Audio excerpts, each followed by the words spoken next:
Okay, this might be the craziest home I have ever toured. I suppose I'll call this a compound. It is a historic home with a huge surprise at the end, an income-producing surprise. So stick around for that. This is 15 West Pasadena Avenue in the Medlock Place Historic District. We are steps from Uptown Plaza and all the shops, light rail, the whole nine. Now this is probably the longest tour that I've ever done as well, so I'm not going to highlight every single historic detail or every single little niche, nook and cranny of the home, but I am going to give you a pretty interesting tour. Now the main home itself is 2,500 square foot. It's on an acre lot. It's 5-bed, 4-bath. Just shy of an acre, I should say. I need to fully disclose there, it's not fully an acre, but the prior owners left a little bit of furniture there, but you can see got a real fireplace there, and some of the original lighting is left over. We've got some touches of the 70s here with that mirrored ceiling. We've also got some touches of 80s kind of throughout as well. House is big, but it really kind of needs someone's touch, a designer's touch, to be honest with you, just to kind of tie things together, leave as much as possible of the historic charm while kind of giving it an update. Obviously, these floors are very 1980s. Now, that was the kitchen. You can see that it's been remodeled. I wouldn't call that a super high-end kitchen, but it has had some remodeling. Here is the first of 4 bathrooms. This is just a guest bath here. It does have a full shower. It looks like they've done a little bit of remodeling. And the first of 5 bedrooms. Well, technically not a primary suite.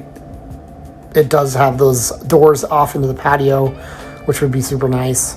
We're going to check out that backyard in a little bit. It is massive and it is very, very beautiful. Second hall bath here, a little bit updated, but they have kept some of the historic features. You can see the built-ins over there. Wainscoting might not be original, but it has an original feel to it, I suppose.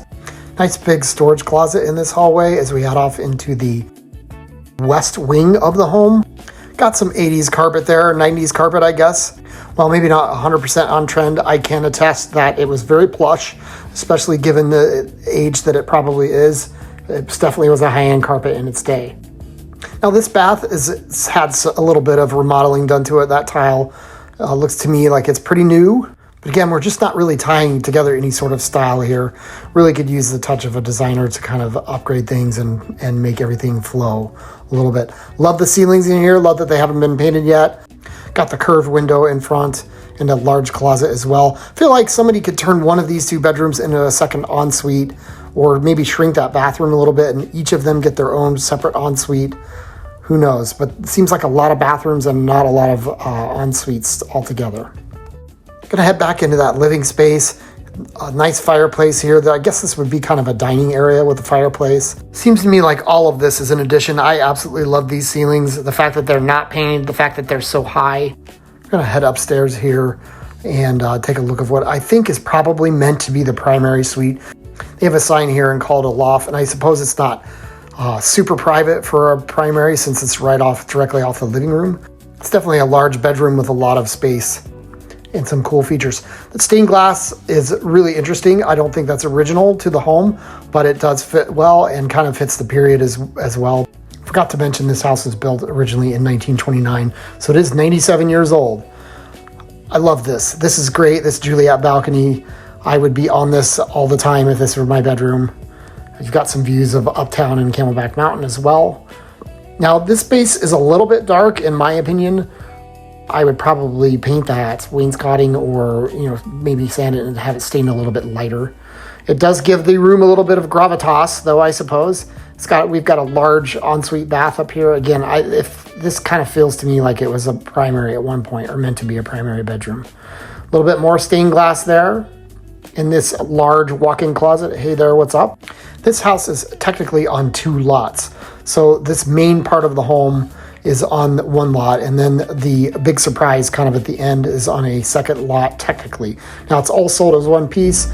If you didn't want the big surprise, if you didn't want your own little compound here, you could probably split that relatively easily and sell it off and make a little cash back on the purchase. Now this is listed at $2.9 million. It's not a small price, but I think there's probably roughly, I don't know, $6,500, $7,000 worth of potential income on this property, which you're going to see that in just a few minutes. Obviously, this is a pretty unique home, and the price is not for everyone by any means. However, if you are exploring the possibility of buying a home, it actually, believe it or not, is a relatively good time. There's a lot of inventory out there. Buyers are getting a lot of leverage on homes. Again, this might not be the one. I can't afford this house either. Maybe we're all just kind of enjoying the tour and seeing a really kind of unique property in Phoenix. But if you are exploring the idea of looking for a home, there's a link in the comments as well as in my YouTube bio. Download my free 2026 buyer's guide, and we can get together and get the process started for you. This laundry room is bigger than most people's bedrooms in Central Phoenix homes. This space kind of generally feels a little awkward. I'm assuming maybe it was an office. Also a giant kind of utilities room over there. Now we're going to get into some of the really unique stuff here. First of all, this yard. This thing is flood irrigated. There are trees everywhere. Very lush and relatively green for Central Phoenix. There you can see it's got a huge pool that has a massive fountain into the pool. Obviously that pool is not functional at the moment. Get a little peek back there of the high-rise at Central Camelback that is someday hopefully going to be finished. I feel like this yard would be absolutely fantastic for entertaining. They've got zones there with the pool over here. You've got a pagoda over here.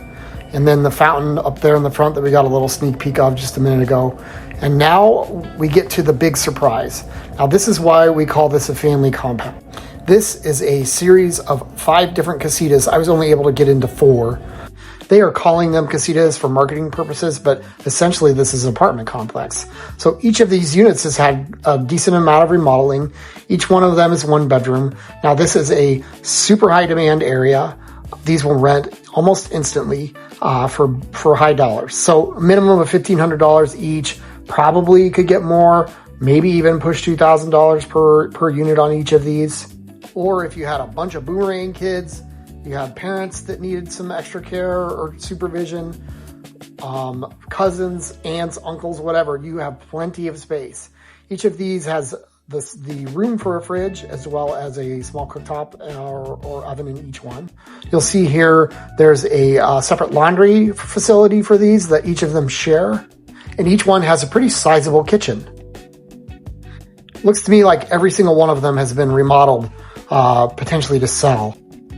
You'll also see that they each have their own separate covered parking area. They do not share that with the house. So hypothetically, you would never notice that they were there and they're not going to necessarily be in your yard.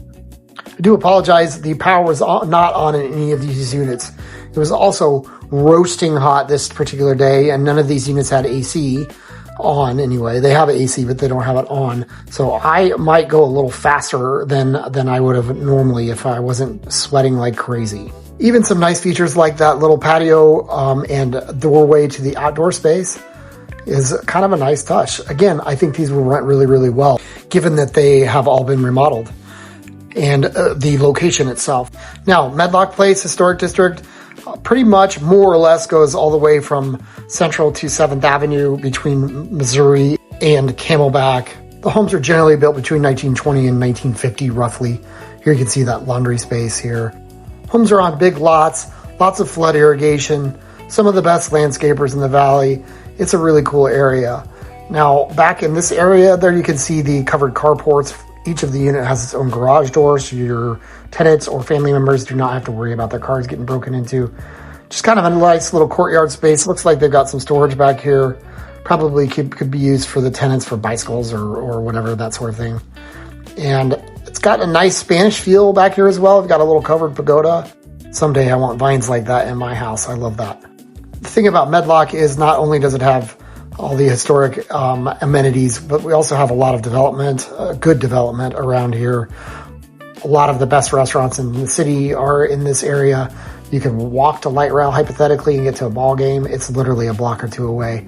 Love this little courtyard here for these 2 units. I'm assuming that's what it was kind of intended to be, is for those units. You've got a fountain there originally. 5 years ago, I might have thumbed my nose at the Saltillo tile. It's grown on me. I really kind of like it again, and it's become back in style in general. Each of these units kind of has a unique layout. So if you did use it for family members, they could each kind of get a layout that fits them specifically. If I were to buy this property, I feel like I would probably live in one of the small units or a couple of the small units and remodel the large house.